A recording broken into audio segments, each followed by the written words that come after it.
Hello and welcome back to the Luke Deckard Show. I'm your host, Luke Deckard, and with me I got James BENMORE. Hello, James. Hello, thanks for having me back. Delighted to be here. My third appearance on your show. Third appearance. You're a show favorite. You're a friend of the podcast, as they say. Yeah, yeah. No, So tonight, I'm excited for tonight. We were Yeah. chatting about it briefly beforehand, but yeah, tonight we're talking about the Batman, Yes. and we're talking about Batman Part 2 predictions. Yeah. The idea for this came about when we were sitting in the Picture House cinema, Yeah. rambling about the Batman, and thought we should do a podcast on this. Well, my memory is we were talking about who we wanted for the villain, and this was before they announced the villain. Yes. So we were talking about how we were a bit sick and tired of seeing the same old Batman villains show up. The fact there are currently 5 Jokers in the pack. You've got the Joaquin Phoenix one. You've recently had the Jared Leto one.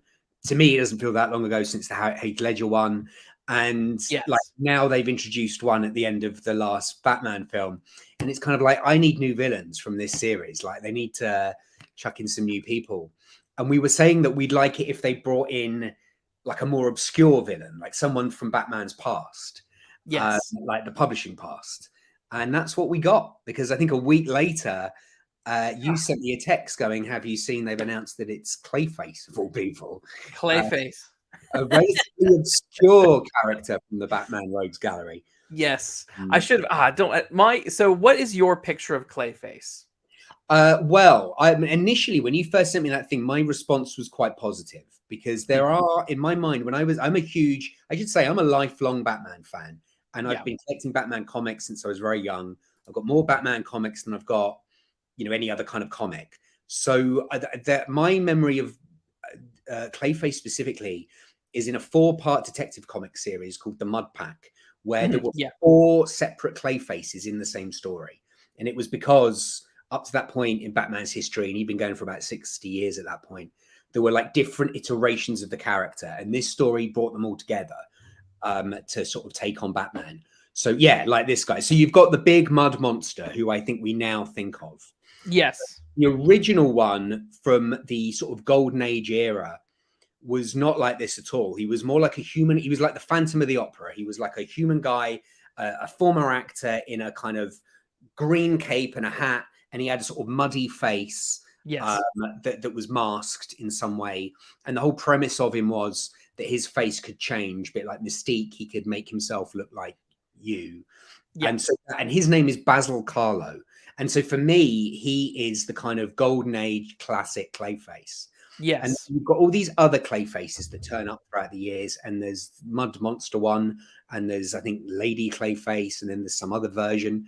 And my understanding is that at some point they all congeal into the one character, and that now we're left with this guy. And it's like he's the best or maybe worst of all the different Clayfaces.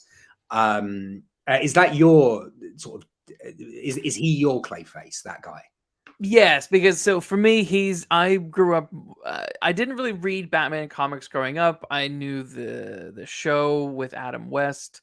I knew the movies with Michael Keaton, and I knew the animated series. So for me, the animated series, Batman had that particular Clayface, and that was sort of my who I saw as Clayface was this guy. Totally. I didn't know anyone else other than this. So when they first announced Clayface, I was like, oh, that's weird. I think now, because I think you were a bit more negative than me, and I think if I only knew this Clayface, I'd be a bit like, right, that doesn't fit in with what they're doing at all. No. I'm worried about is that Matt Reeves, the director of these films, his previous work is basically CGI monsters. This is the guy who did Cloverfield. This is the guy who did the last 2 Planet of the Apes movies. Yes. We're worried that he wants to do a monster in the middle of all this Batman, and that's why he's picked Clayface. I hope that's not the case, because I think that jars quite a lot with what we've currently got. But yeah, this guy, I mean, nothing about this image that you've put online entices me. Just looks like a big mound of mud. Like, I don't find him interesting. No, I don't either. Do you have memories of what he was like in the cartoon? I mean, he was basically, from my recollection, he was a bit like the Sandman in Spider-Man. Who can just morph and grow and shrink and slide, so he's kind of, it's a very far-fetched Yes. Like the villain. Hulk, or yeah, he's someone that should be fighting the Hulk, not Batman. That's how I Yes. feel. Like he's a Yeah. big monster. It's like I mean, he's fine for a certain type of Batman story, but not this iteration. No, so therefore I'm interested to see what they're going to do with Clayface, and we have some thoughts that we can get into. We might as well get into them now. Why not? Yeah, Or go on. should we chat more about the Batman and then lead into this? I'm not sure. What's the best way to do it? I think let's do Clayface now. Let's do Okay. let's do a Clayface, and then we can get into what we think about the film at our leisure. Yeah. So So with I was gonna say with Clayface, because I was doing a bit of research on the original Clayface, and his name is Basil Carlo, right, yeah. and he was an actor, and his first appearance is he's an actor who is angry that a horror film that he starred in is being remade, and he doesn't get to be the star in it. Oh, right, Right? okay. So Yeah, I like he goes and he starts killing off the actors involved in the new production of the movie. See, that's goofy golden age stuff, but I actually quite like it. Well, I like it too, and it's definitely at this point in time, it's sort of a cliche, actors start getting popped off by whatever. But it's a bit like Vincent Price's movie Theatre of Blood, where he's avenged to going around killing people. Yeah. And so I'm sort of thinking, you know what? That kind of idea, if he's just an actor who's good with like disguising his face with acting clay, and is offing people who he has some sort of grievance with, that could be fun, and that could fit way more. That could be more in line with Matt Reeves's universe. Because it's kind of like a serial killer guy. Like it's a guy that is, killing people in the shadows, and also the clay aspect of it does suit the brown color tone of what he's already got. So, yeah, no, I get that. I get that. That's good. I like the idea of him being some kind of subterranean dweller, like he lives like underneath a theater or something, but like down in the sewers, or like scuttling around. And I like the idea that he's been around for a while, that he's not like a new guy. Like maybe he's been living underground for a while, so he's an old man. Like because I think that idea of a sort of Laurence Olivier type, like, is kind of like he's had this career, but now he's this forgotten actor. I think that's kind of interesting. And you're right, it fits in with the crime noirish tone. I think so. Because you mentioned it earlier, there's a sort of Phantom of the Opera element to this. Yeah. And I think in terms of thinking of films that he might ape on, no pun intended, because he does all the 8 movies now, Planet of the 8 movies. But think about movies that he might try to draw reference from. I think like Phantom of the Opera might be something that he would look to for this particular movie, maybe. Yeah, no, I can see that. That kind of, you're talking about the old like Universal monster kind of one, or like Universal horror kind of thing. Yeah, I can see that. The man in the cape, in the shadows. Is he genuinely disfigured, or is it a mask? Is he? Yeah. No, I can see that. I can see that fitting in quite well, and I can see him being the kind of mystery man that this version would work. If it's that, I'm actually all for this. Like, I think that's a cool character, and I like the fact that they've reached into the background of Batman's rogues gallery and found a kind of hidden, buried treasure and brought it into the light. Which I can only assume it must be, right? It's got to be closer to that than this. You would think.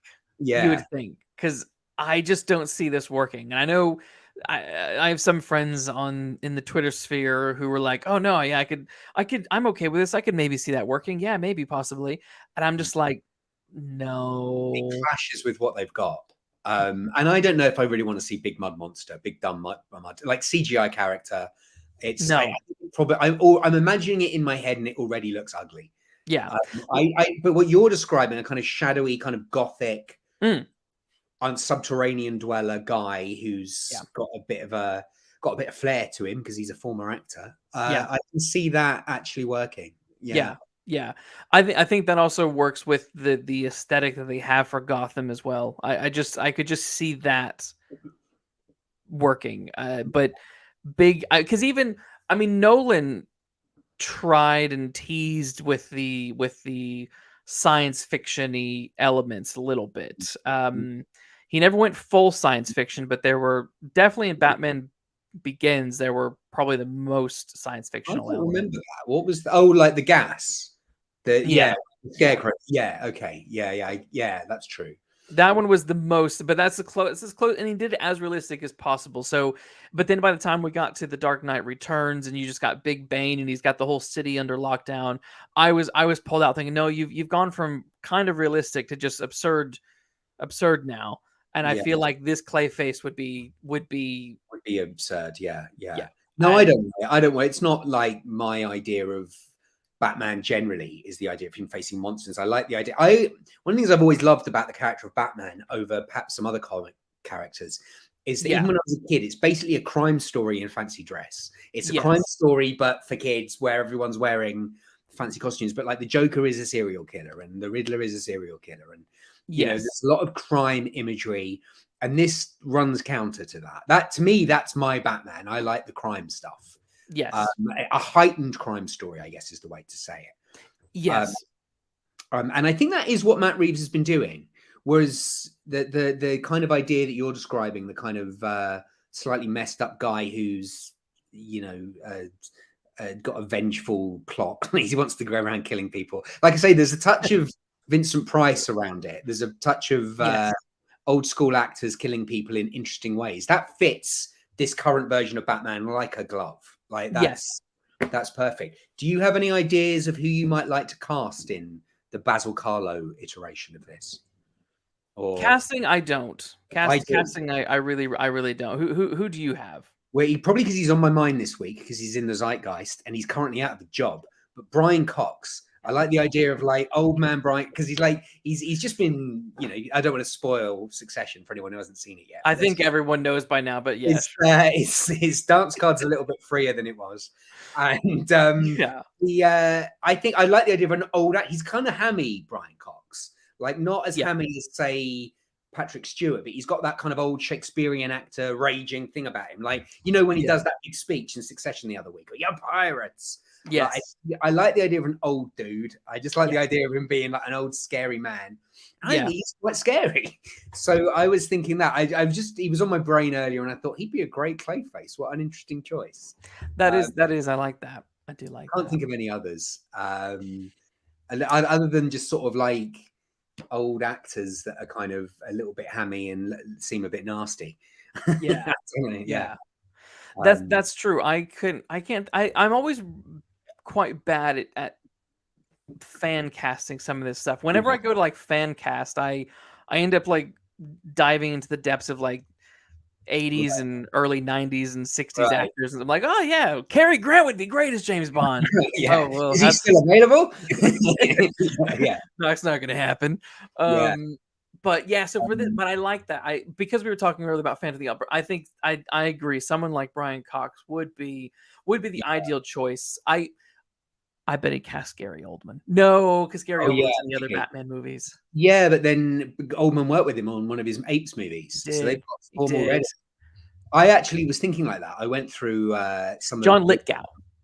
John Lithgow would be interesting. Oh my god! Actually, that's great because he's due a comeback since he haven't seen him since he played Churchill in The Crown, and he's great. I wonder how old he is now. True.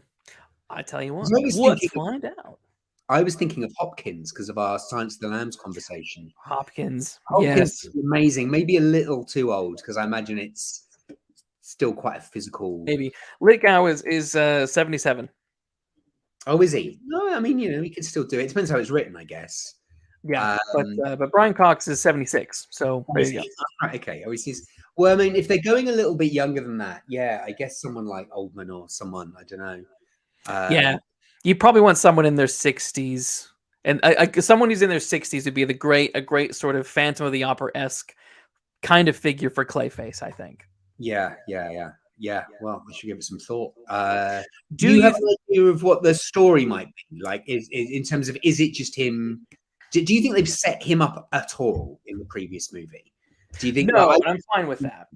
No, I don't. Yeah, I don't. I'm curious to know where the stories going in Batman, because it feels to me like they're setting up conspiracy stuff. They're setting up maybe even something like, I don't know if you're familiar with the Court of Owls story in the comics, which is a sort of society that exists within the world of Batman that's been going for decades, and Thomas and Martha Wayne were members of, and they're kind of a bit sinister. Okay. And going on in the shows, they wear these creepy owl masks. And because of in this movie, when I was watching this movie, I thought they're kind of setting up the owls, like they're setting up the idea. Did actually, yeah. Thomas Wayne being a bit crooked, and there being a bit of a corruption thing. And I remember thinking, oh, I wonder if they're going to do that. But that was my guess before they announced Clayface. I thought they were going to do the Court of Owls. Yeah, that's a cool, relatively fresh one. Yeah. But now that it's Clayface, I can't imagine what it will be. No, it's hard to tell. I imagine it will just be a standard villain shows up and Batman's got to deal with him plot. You know.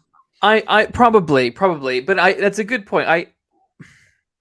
One of my pet peeves with the Batman, the first one, is I really don't care about his parents. Right. It's like Uncle Ben. Like I'm done. We get it. Yeah. Move on. Yeah. And well done to the Batman for not revisiting the death and all that kind of stuff. So that was a plus for me. Yeah. But when it came to the conspiracy of the Waynes and the founding with the Arkhams and blah blah blah, that turned me off a little bit. I was kind of bored. Yeah. So I don't really want to see more of that in the sequel. I less is more with the Waynes. Like we've already had Bruce be like, "Oh, my dad was a bad guy," and then Alfred be like, "Nah, he wasn't a bad guy." Yeah. He kind of was, wasn't he? That's one of my sticking points. It's like he did ask that journalist to try. Have I misunderstood that? Like he has arranged for a journalist to be killed. Right? It's, oh, but you did it for your mother. Well, yeah, but even so. I killed it for your mom, Bruce. I killed it for your mom. Yeah, still a bad guy, really. Like, yeah. That whole turn didn't work for me. So, but we'll definitely chat about that in a bit. But yeah, so I don't want more of that. But in terms of the Batman Part 2, what I would like to see, and I did write down. So I'm like, I don't know if Clayface is strong enough to sustain a whole narrative, or if he's like subplot guy. I'm not entirely sure. Maybe he's the overarching mystery that you're solving along the way, while other things are happening. But I kind of wrote down that the story, if it were me writing it, would be Batman is investigating a string of deaths that are linked to a theater, because I'm linking it back to Basil's original origins. And where that takes him. I keep thinking that Catwoman is probably going to have to come back. Seems like too big of a character. The dynamic they set up is too big to not bring back for a sequel. I think so. I mean, especially watching it. I watched it a third time last night, and I remember thinking that actually it's one of the more successful elements of that film, and one of the most successful relationships is the Catwoman stuff. Yeah, like, Batman needs someone to talk to. And if you're not going to do Robin, which I bet they're not going to do, and this Alfred is a little bit boring, you might as well bring back. And I do think that was a good storyline. That it would. I'd much rather see her in the next one than Paul Dano, frankly. So Yes. So I actually wrote my notes. Just don't bring Alfred back at all. I don't want this. Alfred is so boring. He's so unnecessary. And it's not that Andy Serkis is boring. Andy Serkis is a great actor, but his version of Alfred had nothing to do. He's a wonderful actor, but I do feel he's in the wrong part. Like he'd be better employed as a Batman villain, because he's a very over-the-top actor. He'd be a good Clayface. He would be a good Clayface. It's like the guy they should be getting to play Clayface is taken up playing a boring Alfred. Alfred has morphed over the years, and I think it really got kicked off with Nolan's Batman.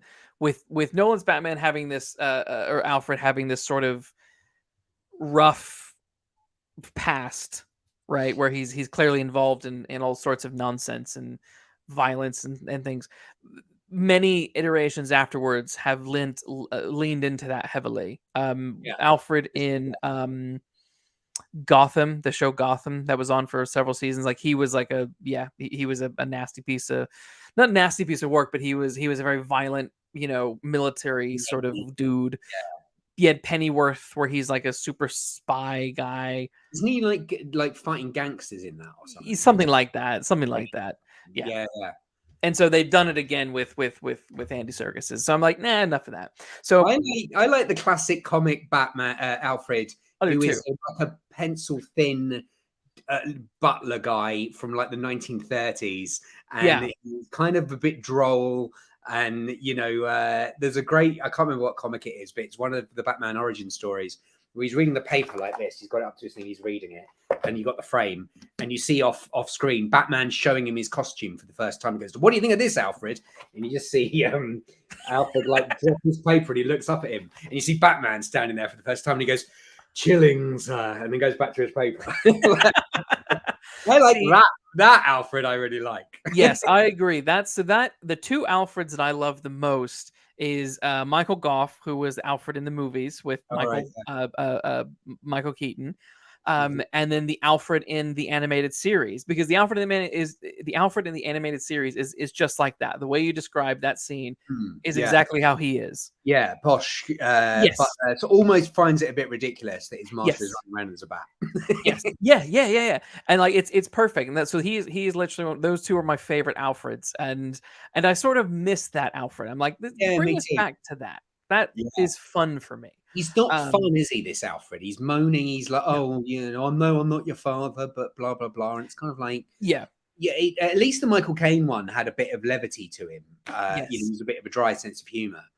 But no, I'm not. But in fact, it's funny you say you wrote it in your notes. I was writing notes when I was watching it last night, and my first negative thing is I've written the words "first bum note Alfred," like, because it's he shows up 20 minutes in, and he's the first thing that made me think. Before. This is the Alfred Batman relationship I can do without. I think he's had his part upped a bit because they've been so keen not to do Robin that they're kind of like, well, Batman needs someone to talk to and someone to be an ally, and because we no longer have this annoying kid around anymore, he's got to talk to the butler way more than he wants to. What's so funny to me is I never understood. It's like, you've got a guy running around the city at night dressed like a bat. What is your problem with Robin? Yeah, right. Yeah, exactly. Yeah. Because we think of the daft version of him, the holy smoke Batman, but then they're all like that in that show. Like, Batman's ridiculous in that show. You can sort of sex them up or get them a bit more edgy. Yes. I like the idea of Batman being a teacher, like teaching a younger guy how to do this and being worried about him and giving him something to worry about in the field. Oh, Robin's in trouble. Like, teach him how to do this, but am I not grooming him, but like, am I sort of like, a bit like a terrorist cell where I'm teaching this young kid to fight holy war for me? Because if Robert Pattinson, he's like, we must be close in age, so we're like in our 30s, right? There's no reason why you couldn't get like a 19, 20-year-old, 18, 19, 20-year-old to I wouldn't go younger than that, but I would aim for like the late teens, early 20s. He, he takes the kid in, similar to like Batman Forever plotline, takes the kid in because his parents were killed and yada yada yada. But like, just do with it. Just do it. Everyone knows Robin exists. Just do it. Yeah. It's just a question of making his costume a little less dorky and making him not too annoying. I mean, the Batman Forever costume was fine. I don't have any problem with that. I don't remember. I mean, I'm not a Batman Forever guy, so I think they all look ridiculous in that. But I'll bring it up. Show me, right? Okay. I like the way, and again, and this is going back to the comics. There's 3 versions of there's more than that now, probably. But when I was reading, there were 3 versions of Robin, and the Tim Drake Robin has a really cool costume. He's the 3rd Robin. He's got I think he was great looking like that on screen. I don't know why they don't do that, but they're very anti-Robin. I can only assume it's because they think. I used to think it was because they were worried that in the old days that maybe there was a gay subtext to the idea of this older guy hanging around with this young guy. And I mean, that's why I say you don't have Robin be a teenager. You have him be an adult, so you kind of avoid any kind of grooming thing. Yeah, because that's where I think maybe Robert Pattinson is a bit too young. Because I think if he's too, they could end up just looking like older brother, little brother thing. I guess that wouldn't be too bad. Yeah, well, that's why I'm like, you need like a 20-year-old, because then you can kind of. All right, here we go. I mean, it's still a Schumacher film. That wouldn't wouldn't work. No, it wouldn't work, but it's like it's not the it's not Adam the West, yeah. it's a play on that, but this is also for a Joel Schumacher movie, and Right. he's but He's they very have done Robin recently in what's that show? I think it's Titans. Oh, Let's Titans, yeah. Yeah. and Dick let's Grayson, Nightwing version. yeah, and like that looks, I mean, looks Yeah. fine, I think. Oh, here we go. Yeah. Like this.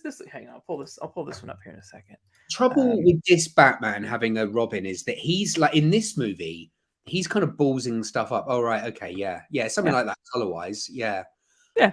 But this Batman is ballsing stuff up quite a lot. Like he's in his like It in is. his cape where he flies down. It's kind of cool, and then he loses control. So the idea that he's going to teach Robin how to be a superhero, it almost feels like at this point in this guy's arc, he hasn't really learned it himself yet. He's his own Robin. Like, he's Yes. still sort of teaching himself how to do it. Yeah. Which is why I think the Catwoman relationship is better. I agree. So I was going to say something similar. I agree that it would be weird. You need to wait for like maybe the third film to introduce Robin, because his Batman is so new that it would be awkward. But but Catwoman, yes. So back to Catwoman. You said what else would I do with like the story wise? I would have a series of, because we never really saw Catwoman be a cat burglar, so we need to lean into that. I would want there to be another plot where there's a series of high-end jewelry thefts happening throughout Gotham that almost do a sort of Robin Hood kind of character with Catwoman, where she's stealing diamonds and jewels from shady people and giving that to charities of the poor, something like that, turning that into money and then putting that into some sort of charitable acts, refugee for some sort of charity for young and abused women, that kind of link back to her issues in this movie where Annika was taken away, and that kind of stuff. Shades of her mother as well. The fact that her mother was this abused movie sex worker. But so and then I think that could add some interesting dynamic. If you bring Batman and her back together while she's doing that, he's gonna have to wrestle with the fact that she's breaking the law, but she's doing, does he stop her, does he not stop her? And then you do something big, there has to be some sort of big theft that's coming that he doesn't really want her to do. But the third element that I thought would be fun is, and this is sort of maybe a bit cheeky, maybe a bit too similar to Tim Burton's Batman, but I like the idea of bringing back Vicky Vale. Oh, wow. Who is the reporter. And cool, I sort of like the idea of Vicky Vale being a really dogged reporter who is out to unmask the Batman. We've had this big hoopla in the first movie where he was just walking around helping people, and the big question is, who the F is this guy? And why is no one asking whether it's Bruce Wayne? I mean, I kind of get it, but like, someone's gonna sort of eventually, some journalist is gonna get it. And it would be cool if someone's So I would do those elements. I would have the Clayface story where there's these series of murders going on that Batman isn't investigating. Then I would have the emotional story that he's connected to with Catwoman stealing some diamonds, and then I would have the third story, the C storyline, being his budding relationship with Vicky Vale, and the threat of him being unmasked, and what that would mean now that he's really turned himself into not just a symbol of vengeance, but now a symbol of hope. Sort of. Good guy. The idea that he's drawing more attention to himself. Yes. Someone in the chat filter can say John Lithgow and Brian Cox as Clayface would be great. I agree. Yeah, no, it'd be good. I like the idea of an old guy. I don't know why. I do too. I do too. I think someone like either of those two would be absolutely great. What the other thing? So I said less Alfred. I would say shorter. Oh God, yeah. That's what I was going to say to you actually about it. Yeah, I watched it in 2 sittings, and I love the first hour. I really like it. I like the second hour a lot. By the time you get to that third hour, come on, let's wrap this up, guys. Like, Yes. I think that third hour is my least favorite, and I think a lot of goodwill that the first half of the movie creates just kind of putters out a bit at the end. It's a bit like, I don't know if I needed Gotham to flood. I just felt that, like, I was all right with the mystery stuff, where I was quite happy with there being like the thing at the end is they're trying to kill the woman who's the mayor or whatever. Yes. Like, I didn't necessarily feel he has to save Gotham. I imagine that was a studio note. Like, it needs to be a bit more apocalyptic at the end. So let's have the flooding. But there's a lot of plot stuff that doesn't really need to be there. Yes. And it's actually difficult to listen to a bit. Hard to take in. And you're probably right. A lot of the Wayne stuff probably is not as important as all that. Definitely. It could do with being a bit tighter. Yeah, I would agree with that. Say a quick hello to Bifford the Hobbit in the chat. Hello, Bifford the Hobbit. And Frank Isengard. No, I agree. Thinking about, so what annoyed me about The Batman, right, is I definitely agree with you on that last hour bit being a slog. And they didn't help themselves out with the whole story kind of hinging or meant to hinge on the election, because the election has really no bearing on most of the plot up until that last, very, very, very last moment, right? Yeah. And when the mayor lady is like, or the lady who's running for mayor, like, runs into Bruce Wayne at that funeral, and she's like, "Oh, I've been trying to contact you. I need to talk to you." I was like, well, we've not seen any of that. Like, doesn't really come back again. Like, a journalist character, or Vicky Vale, could say that same thing. Yeah. Like, "Oh, I've been looking into you have a history of philanthropy in your family, but you're not doing anything." It's really, that's the only important sentence in that. Yes. Yeah, everything else is just a pretext for that sentence. Yes. It's sort of like, oh, he's not really actively being a Wayne in the traditional way. He's doing it in his. Yeah. But, like, really, there's not a lot of. I kind of thought that the whole point of her a bit, where at the end, and like I say, this is my least favorite part, but like the whole idea of the Riddler's sort of showing that it doesn't matter who wins the election because Gotham is corrupt. So elections are inherently a waste of time. Yeah. And that's what he's trying to prove by shooting her. I mean, I don't really see that it's not developed enough as an idea. Like, yeah, no. You know, like, I don't think this woman who may or may not be useless anyway. Like, with it. If it were me, I would have. I think the script is like mostly there. I just would have said, I would have told Matt, "Hey, this last bit, cut it," because really, what the story is about the Riddler exposing corruption, and Batman and the Catwoman taking down Falcone. Right. Like, that's really it. Once Falcone dies and the Riddler is captured, the film's pretty much over. And at that point in the film, we're at 2 hours and 8 minutes in. And I thought, that is the end of the movie. This whole other thing with him needing to go to the arena and blah, the election, is really just extra nonsense.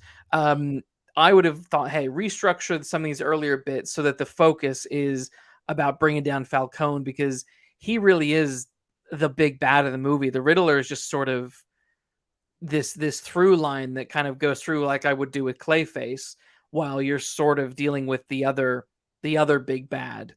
Well, I think that disappoints me about the way the film was marketed. Also about the film, really.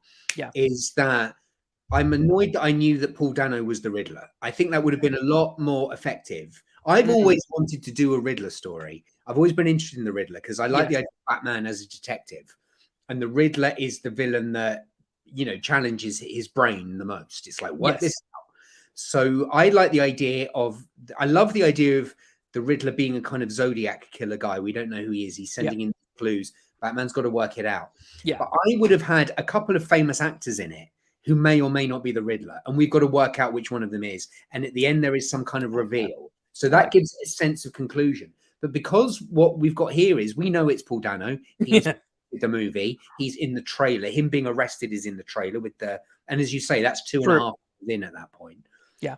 But by the time he shows up, it's not like Kevin Spacey showing up in Seven, where it's like, oh wow, now we've entered this whole new phase. This is Yes. just a bit like, where have you been? Like, why weren't you here an hour ago? Yes. Like, I we can totally. unpack this shit. Like, I get that he's not a physical villain, so he's not someone that Batman can really get in a fight with. But Yeah. I think if there was some sort of, it's selling it as a detective story, and detective stories should have big reveals. I Yeah.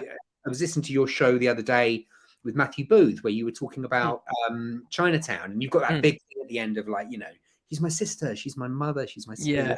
daughter, she's my sister. You need that kind of big reveal, something that sort of has some impact at Yes. the end, and that would have been a better ending for me. Is the idea of, like, oh, it was that person, Yeah. like this person who was hidden in plain sight, or Yeah. someone who is somehow related to the Waynes, or whatever it is. I don't like the idea of a long lost brother or anything, but like something No. a bit of Yeah. well, what I was thinking actually when I was watching it, that woman who is Alfred's friend, who, like, Alfred's got this woman working for him. She only The old lady. the old lady. What's the point in her? Yeah. I remember thinking, because I was confused by it, because I thought, Yeah. does she know that Bruce Wayne is Batman? Because Alfred seems to, and she's kind of lurking around when they're, like, talking Batman stuff in front of her. So I couldn't work out if she Alfred's aunt or something. I don't know who she is. And I was thinking, like, maybe there could be a thing where it turns out she is the mother of the Riddler, and she's the reason he knows who Bruce Wayne is, or something like that. Yeah. When I first watched it, I thought they've been identifying this woman too much, that there must be something to do with her. Turns out there wasn't. She was just a random woman. But, like, the idea of there being some kind of twist, some sort of hidden in plain sight thing, I think would have given it a bit more a genuine detective feel, and then you wouldn't need the big dramatic, like you say, like the fight with Falcone at the end, and Falcone's men is enough. Like, you don't necessarily need to have a big, and now I'm going to blow up, Madison Square Gardens. Yeah. Frank in the chat asks, do you think Bruce Wayne will be more in the public eye in the next film? I bet, yeah, actually. I feel that was his arc a little bit in this movie, where at the beginning he's all vengeance, and he's like a drug dealer and a drug addict. He's skulking around. He's being all goth and emo, and he's being a bit of a child with Alfred. Kind of, you're not my dad. Like, he's kind of a sort of moody little teenager. And it feels like he's matured as a person. By the end, he's realized, I'm not here to, my main thing isn't beating up criminals. My main thing is saving innocence. Like, that's this sort of arc he's gone. He's gone from being vengeance to justice. And I sort of think that maybe he'll start embracing the Bruce Wayne philanthropist side a bit more as a result of that. Kind of, I'm going to try and help out the city with my money instead of my fists. So I could see that. I could see him being, I can't imagine him being Christian Bale, playboy, kind of flouncing around with like a bunch of Russian ballerinas. He's doing in the film. But I can imagine him being more kind of out and about. Yeah, I agree. Frank says this is a world where the news broadcasts conspiracy YouTube videos. I'll give the mayor a pass. I mean, I actually like the mayor. I just wish she was more of a character. That's all I wanted. She wasn't in it enough for me to be interested enough in her. She should have been in it more. Yeah. On this, go on. It was just like, there's this really good woman who wants to be mayor. It would be good if she was. Yes. But will it make any difference? And you sort of think, well, I don't, it's all very shorthand and sort of, it was interesting. Yeah. On the conspiracy videos on the news broadcasts, I did find it really funny on this rewatch, because this is probably I think this is really the second time that I've actually watched this movie properly. My third. I watched it at the cinema. I watched it on TV 6 months later, and last night I watched it on a laptop. There you go. Each time it became harder to watch because it's very. I do want to talk about that. But what was really funny to me was how quickly Commissioner Gordon was able to get the cell phone recording of Annika and Falcone on the like Gotham News. It was within minutes. It felt like. Okay. Because they're on the roof. Their big chat, and then he gets told, "Oh my God, something's all over the news." Yes. Yeah, would that be on that quickly? Yeah. And she's only literally just gone from the rooftop to Falcone to confront him. Oh, right. Okay. And like in that time, it's there, and they're like doing a whole news piece. Like, what? Yeah. You Yeah. didn't even have time to vet this stuff. Yeah. Who's making the editorial decisions on that new show? Like, it's a bit disturbing, but fucking it. Stick it on. Yeah, right. Yeah, Frank also says I would have cut 30 minutes of Bruce Batman going Right. person to person for information. I There was a lot of that. There was a lot of like him talking to Falcone, and Yeah. Falcone tells him a story, and it's real telling, not showing, of like your Yeah. dad did this, and that, and then he goes to Alfred, and then Alfred tells him his version of the story, and it was very private eye, kind of like following the breadcrumbs from thing to thing, but it also made him very passive, and Yes. it kind of yeah. Yeah, Frank thinks that that they will have Bruce in charge of the old Thomas Wayne Fund to clean up the city. Yeah, yep, probably. Okay, so this is something I want to talk about actually. Is Falcone doesn't know that Selina is his daughter.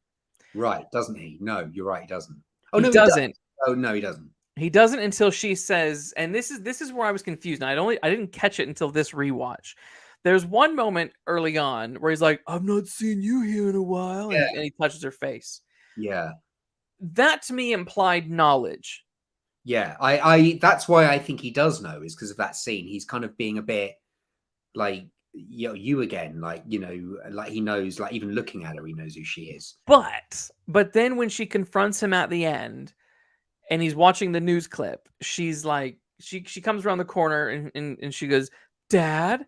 And he's like, "Huh?" And it's like, I think he does know, but he doesn't know if she knows. Could that be it? Like, he's a bit like, we've never spoken about this, but now you're going to bring up the taboo thing, which is your dad. It was just odd to me because it was like, it seemed like it was trying to be a surprise, but to him, I couldn't quite tell what he knew or didn't in that moment. I mean, I get the impression with the character that he doesn't care. Like he was going to kill her at some point anyway. So he's a bit. I don't think it would make any difference to how he's going to treat her if he knows or not. So I kind of took it that he does know, but maybe it's the first time the subject's been raised. Yeah, because I kind of thought that was why he allowed her to work there. Was throwing her a cheap bone by letting her be a waitress at his seedy little bar. So that bit was mildly confusing and is still uncertain to me because I don't know if it plays fully that he knows wink wink or doesn't know wink wink. I mean, he didn't get stuck on it. I'll be honest. I was kind of like, all right, like, yeah, he's just a shitty guy who doesn't about her. I think the reason I got stuck on it is because I was thinking of Chinatown, and I feel like they were trying to do something Chinatown-y-esque with that moment when she tells Bruce, "He's my father." Right. I think that's that they, like, he's been lusting after her, and it's kind of, she's been allowing it, and because she wants to get close to him, and that's really messed up. Well, maybe that's why, because they couldn't really do that. So maybe that's why it seems weird, because they were hinting at it without saying it. Yeah. Well, I think Frank raises a point. He says it's a surprise that she's his daughter because Selina spells it out so he understands. And I think that's the problem is she holds the gun and she's like, "My mother is and you all right, and there's Maria Kyle. Yeah, like, do you remember Maria Kyle? Yeah. Okay. If he had in that moment been like, "Yeah, no, Maria. Yeah, no, you're the kid I don't give a shit about." That I think you could have actually made that scene have a bit more of a dramatic drop if you had twisted it that way. And he's like, "Yeah, I know, I don't give a shit about you." Yeah. Do you think? Like if he'd been clear that, I already know. Yeah, I know who you are. No, maybe. Yeah, it would have been a bit better. It would have been a bit tighter. I think so. The Batman. This is funny. Frank says that it was totally Chinatown. Batman is a remix. Batman. We should talk about that. Batman is a remix of several movies. It's a definite remix of Seven. Like, I would, but nowhere near as good, with the whole idea of the Riddler at the end being this kind of there's a few things in there. There's the movie Clute. Do you know the movie Clute? I know it, but I've not seen it. Okay, the whole Batman Catwoman relationship I found to be very reminiscent of that. So that is Yes. a story of a private detective. Yeah. He's from a rural community, and I think he's quite religious, but there's something about, he's a very straight arrow guy. Yeah. And he comes to investigate the city, and he gets involved with Jane Fonda's high class hooker, Yeah. who is not dissimilar to how Catwoman is dressed, in so much as it's like skin tight stuff. And he's obviously very turned on by her, but he's obviously also very judgmental in the way that Batman is with her. So he's kind of hot for her while also sort of like seeing her as lesser. And I remember there's quite a few scenes in that where they're just their whole dynamic was very clued. And Yeah. I wouldn't be surprised if Matt Reeves has shown that movie to Pattinson and Kravitz and said, "This is what we're doing. Probably. This is you being this ramrod straight guy, and she's Yeah. the sexy girl, but you would totally bang her." Yeah. Yeah. Yeah. So yeah, but that it's also the style of it's quite similar. Yeah. I mean, I found the whole Batman Catwoman relationship to be very kinky in a good way. Like when he's like when they're having their first fight in their little dark place, and then someone comes along and he grabs her and he's got his thing around her mouth and he's kind of holding her tight. I mean, that's like that. I mean, I felt quite full on. BDSM for sure. Yeah, it totally was, and that's obviously deliberate. And I was thinking, watching it last night, thinking you don't see that in any other superhero movie. Other superhero movies are not that sexually charged. Not these days. Maybe back in the day, but yeah. So oh man, go back and rewatch Batman Forever. The tension between Nicole Kidman and Val Kilmer it's a little much for a kid to be watching, I think. But not really in the world of Marvel and Disney. Oh no, it's all quite sexless, and yes, I thought this was all very. I mean, I thought there was huge sexual tension between Pattinson and Kravitz, so much so that if you told me they were having an affair on set, I'd be like, "Well, yeah." like they're obviously really hot for each other. Yeah. But yeah, The Clute was a movie where I was like, I think this is a definite one. Yes. Ask James about the Batmobile stalling. Okay. So we'll get back to the remixes in a bit, but in a second. But yeah, this is a funny question. So right before the big car chase, do you know that scene? Yeah. So the car's revving up. It's revving up, and it's like the big Batman moment, and the music's swelling. Yes. And then suddenly he stalls. Yes. And then it starts up again. And it's weird. And I tell you what's weird about it is because if it was any other movie and any other filmmaker, I'd tell you that was a joke. Like if it was Rian Johnson or someone, I'd be like, he's trying to be funny. That's what it is. But it doesn't play as funny. It just plays. I can only assume what they're trying to show you in a slightly clumsy way. Maybe he's trying to be funny and he's just Matt Reeves, so he isn't funny. But I think it's more likely. But I was also thinking if you were trying to make it funny, you'd cut the music and then start it again. Like it would always be like the movie stalls as well. But it doesn't. It just sort of plays like he stalls and then he starts. It's go on. I was going to I assume it's to show you that he is a bit crap. Like they've just done the scene where he jumps off the building and he's got his cape on, but he lands in this clumsy way.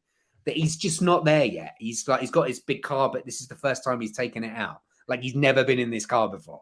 Yeah. I don't know. What do you make of it? Like it's. I mean, I actually missed it entirely when I saw it the very first time.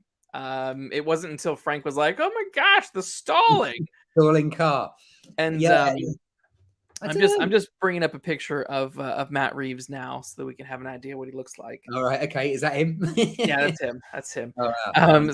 So like, is Matt Reeves like? Is Matt Reeves trying to be funny? Well, okay, let me finish this joke. Actually, like, come on. Oh, there he is. Oh, right, yeah, okay, yeah, brilliant. Yeah, he does look like he is Ned Flanders. He is Ned Flanders. He is. Yeah, what he looks like. That is not what I had in my mind's eye from Matt Reeves. That's what he looks. That's him. Oh wow! He's this nice little old guy. Nice little old man. Yeah, he just wants to talk to you about Jesus. Yeah, he's like a nice neighbor.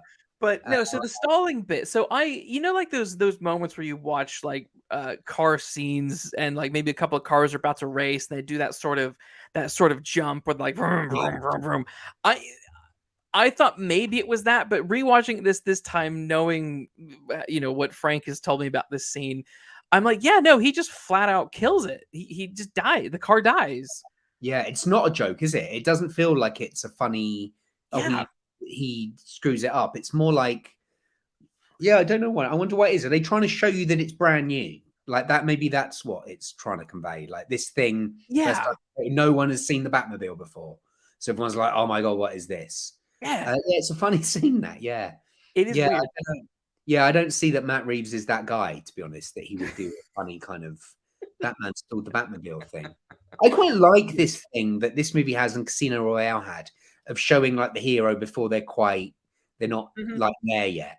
Yeah. But yeah, it's a weird, yeah, it's weird. Yeah, it's a weird characterization of Batman generally. Like the fact that he seems very cold and almost a bit towards Catwoman and stuff, where he's, he's looking in her eyes and everything, and she's saying, "Oh, it's like you don't care about me at all." And it seems like he's going to say something romantic, or kiss her or something, and then he's like, "Can you see me?" Like he's like a robot. Yeah. And like, yeah, the fact that he's behaving with Alfred like a teenage boy, it's kind of like he seems a bit sort of, I don't know what the word is, backward. Like he's a bit like something not quite working. Yeah. It's interesting, but yeah. How did you actually feel though about the car chase? Because I think it's one of the movie's highlights. That chase is fantastic. And I like the fact that a lot of it is shown from the point of view of the Penguin.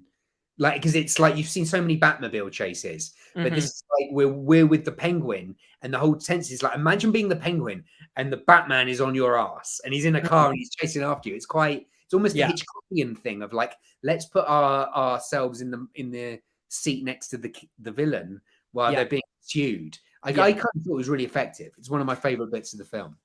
It is quite fun. I like it. Wearing the same top as Ned Flanders as well. That's throwing me. Oh my gosh, you are. I've got a moustache actually. Like I always feel like I've come to a Ned Flanders Simpsons convention as him. Wow. Sorry, go on. Yeah, I thought the chase was mostly fun.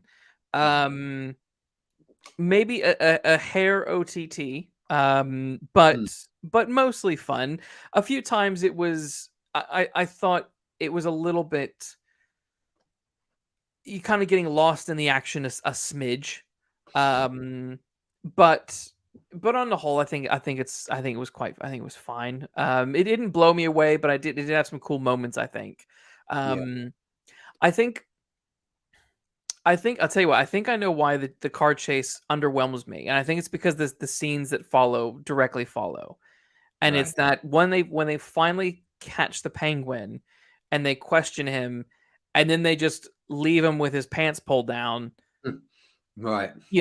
I'm like, wait a minute, that massive car chase. Yeah. For that end. I mean, that's another example of him trying to be funny. So maybe he is trying to be funny. Maybe. Like waddling away like a penguin. Yeah. Anyway.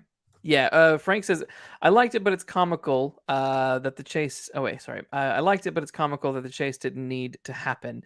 Yeah, the Google search could have corrected their misreading. Okay, you know what? Because, yeah, that's true. That's all linked to the stupid... How do they not get... The worst thing about the plot is the thing about the bat and the ratter... The rat with wings. Yeah. I hate that, actually, because I think it makes him seem stupid. That if it's a rat with wings and he does not occur to him, it occurs to everyone watching. That's why I thought it was Court of Owls. I thought, oh, they're making it seem like that, but it's going to be Owl, and now it's going to be that's going to lead into a Court of Owls sequel. Yeah, that was weird because it literally goes through everyone. He's like, it's Penguin, a penguin, Falcon.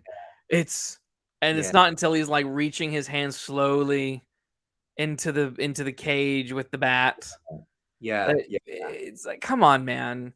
Yeah, no, that I think the trouble is I really wanted this movie to be a detective story, and I think it was for about an hour, and then it starts being quite dumb in terms of like he needs to work something out, and he needs to be, like Poirot would not have been fooled by this for long. Sherlock Holmes would have had the El Rata thing tied up a lot quicker. It seems like this guy's a great detective. I mean, he's not really, is he? Like when Penguin actually goes, world's greatest detectives, taking the piss. You sort of think, well, they're not, are they? Like at all. Kind of like, and Gordon's an actual professional detective. Yeah. He should have worked it out. Like, it's kind of like, at least Batman's just some dumb rich kid. Yeah, no, it's a strange. No, that didn't work for me at all. That stuff. Yeah, Uh, I agree. Yeah, Frank says Batman needs to watch more crime movies. He does. He does.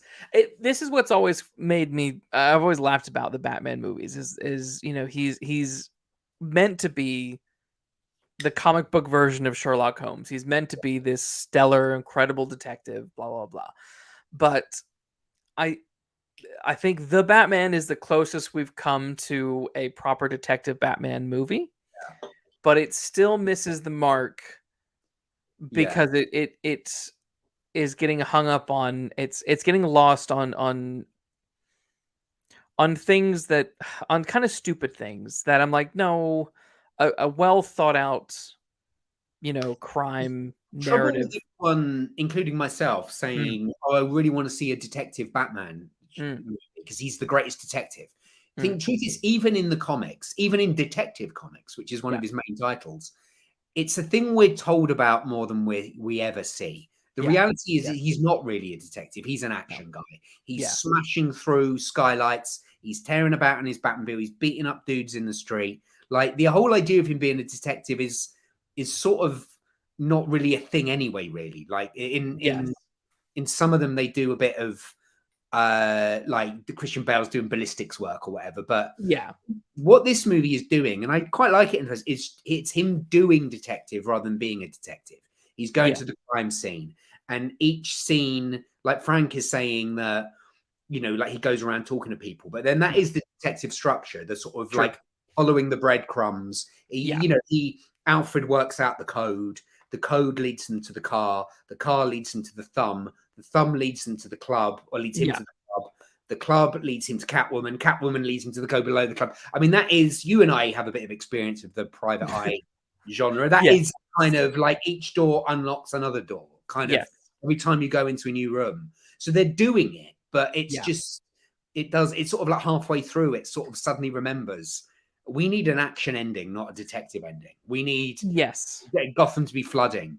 And yes, actually, all this detective stuff might be a bit boring anyway for the, Saturday night crowd. So yes, let's just wrap up some shit about a bird by the end of Act Two, and he works yes, out talking to the Batman, and that's it. And then at yeah, some point, the Riddler's just going to reveal himself. Like there's no real mystery really at the end of it at all. no, That's particularly interesting. no. So it's sort of like I mean, that is quite 'Cause Batman. Sort of like he's doing detective rather than being a detective. yeah, and I do think that's where the film lets itself down is that. And again, like when I was looking at the time codes, it's like it's 2 hours and 8 minutes in when the Riddler is caught. Right. And I felt like I'm done. I'm done now.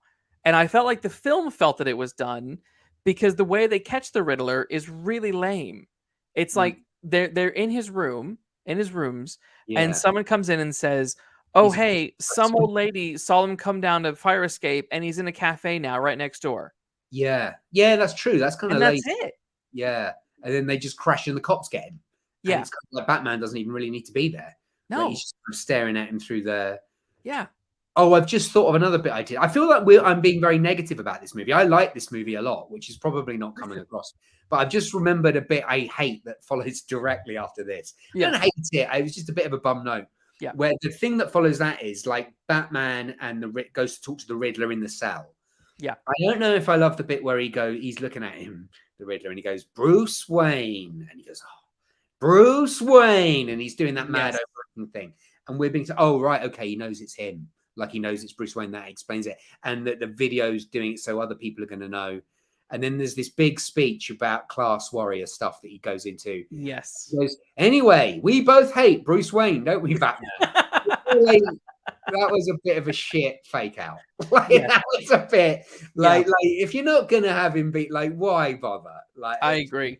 I it agree. just didn't work for me at all. That I was a bit like because I think he's made such a big deal out of Bruce Wayne that Riddler probably would get it at that point. Like look at his chin for fuck's sake. Like, Yeah. he's got Bruce Wayne's chin. It's true. Anyway, It's true. Frank mentions, he goes, yeah, but there's a huge chunk that needed some breakup. It's the conspiracy video, then Catwoman, then Falcone, then Alfred. yeah. It's a solid chunk. I mean, that's that. I agree. Yeah, that's true. Yeah, yeah. It's It gets very plodding. Like, yeah, Yes, I just would have. To me, it's a structure issue, and it's not that we need to break up this stuff. We break need it to up. reframe it so that Yeah, it's a bit more exciting. yeah. In the Do way you that like Chinatown is basically he goes here, he goes here, he goes here, he goes here. He gets into it gets to a fight here. Not Like fight. that's kind of what you Yeah. needed. Do you think like when they go into that building, the orphanage, and there's all those drop heads there, and they're seeing the video that's just Yeah, playing? I mean, it's all very easy. That needed to be an action suspense sequence. There needed to be someone or something in yeah, that that they needed to deal with that's like action, or yeah, like, or just something that breaks up the kind of expositional thing. I do agree yeah. with Frank that even though that is the detective thing, that is almost the problem with detective stories generally, that they Mm, always have these plodding middles, and this yeah, absolutely does. It yeah. doesn't fix it. No, Um, and but I feel that maybe, yeah, there could have been a bit more attention to action sequences earlier.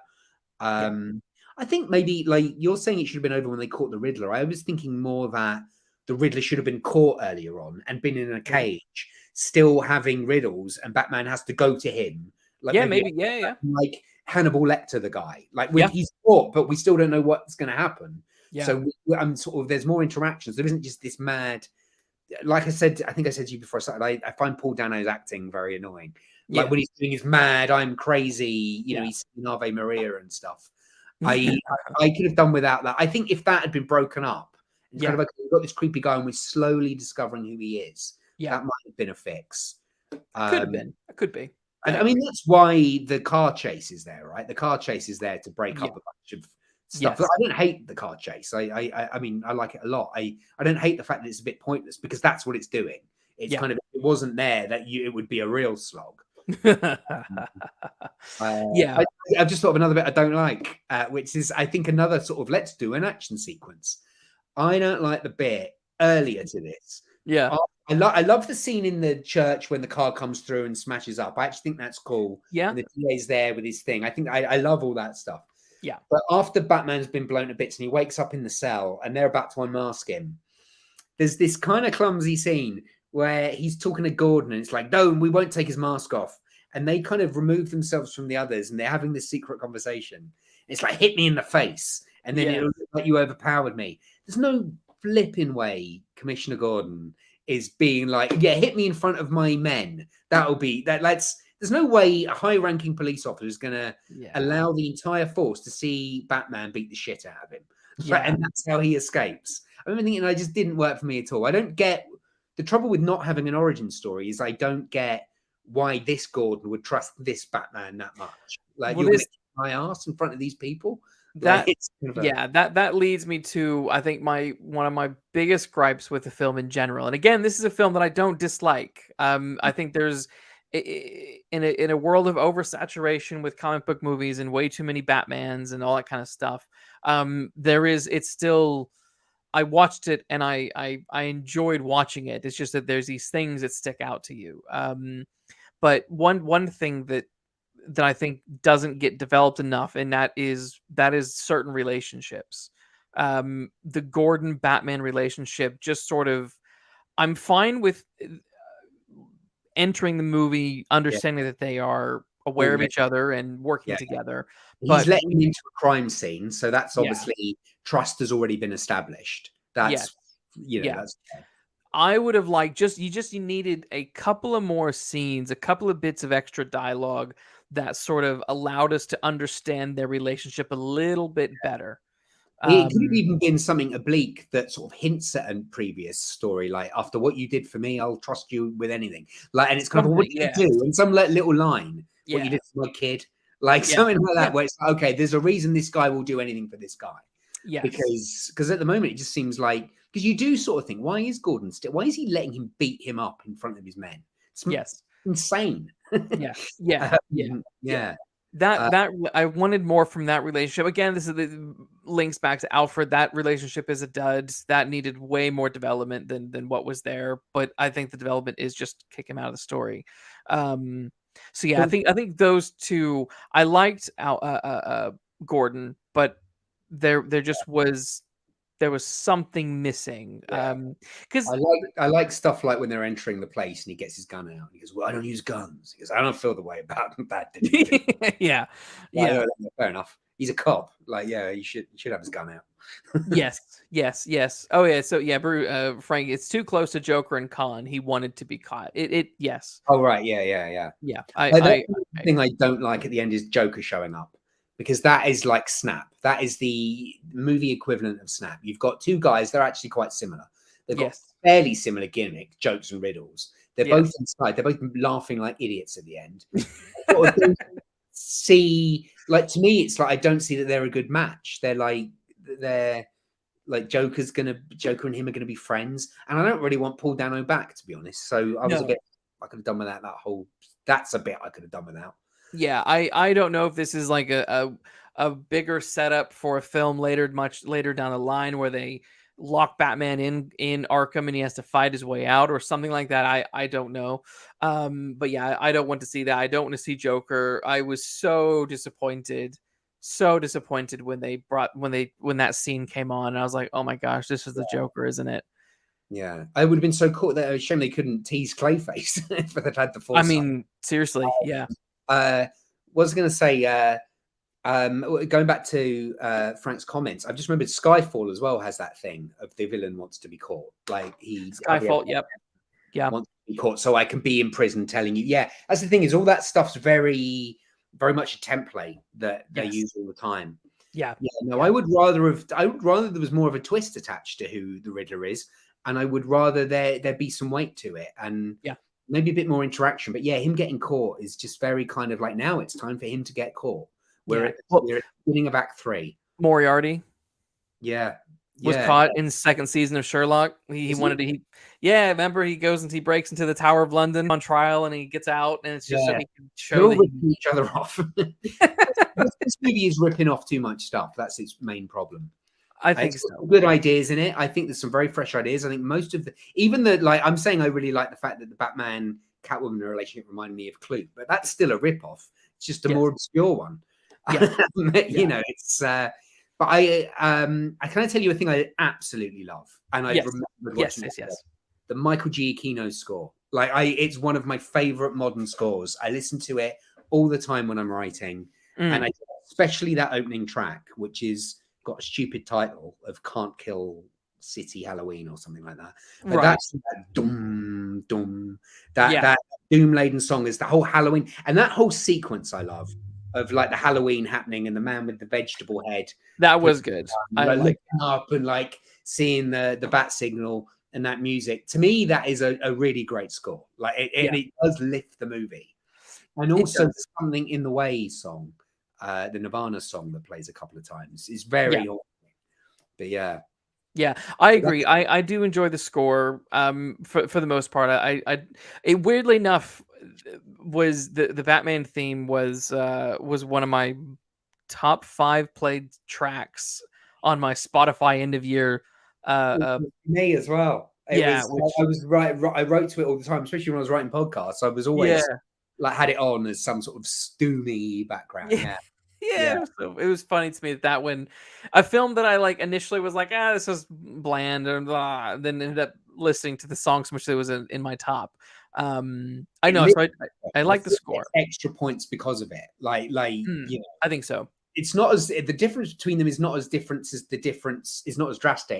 the difference between Hans Zimmer's soundtrack to Wonder Woman 1984, which is that opening track is called Themyscira, is so great. I listened to it. It is really good for a movie that is so appallingly dreadful. Yeah, I mean, I say it's appalling. I don't think I've seen all of it. I've just seen that opening bit.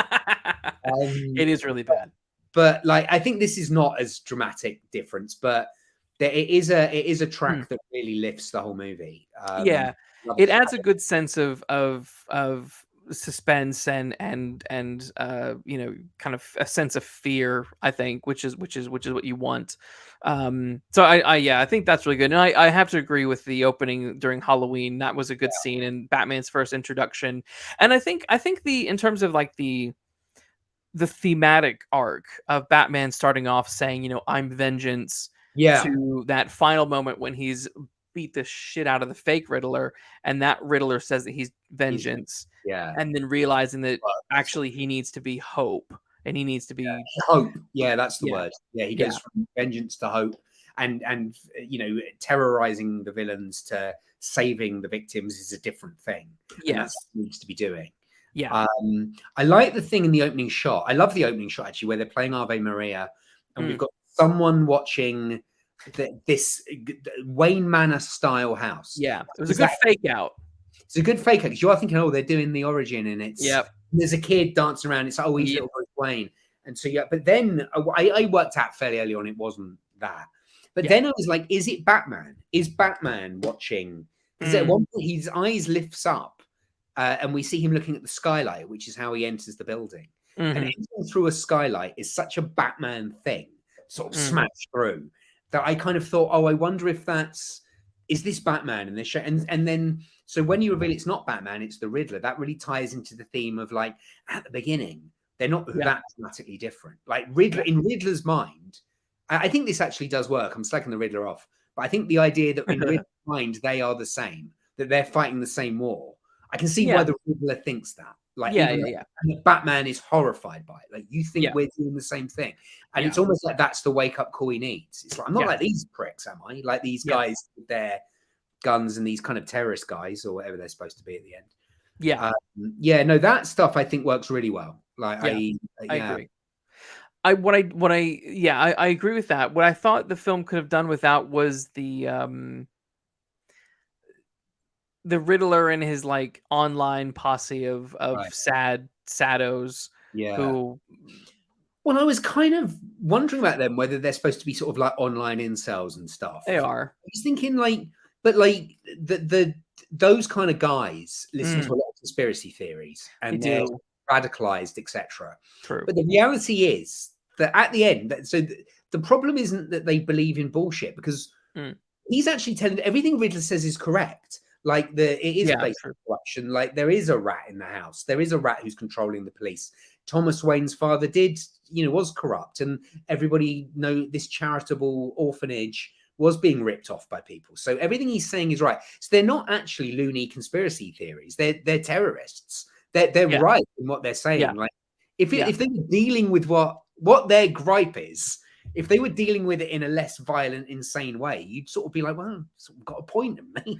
Like this is a corrupt world. So it's only the fact that they're terrorists that makes them.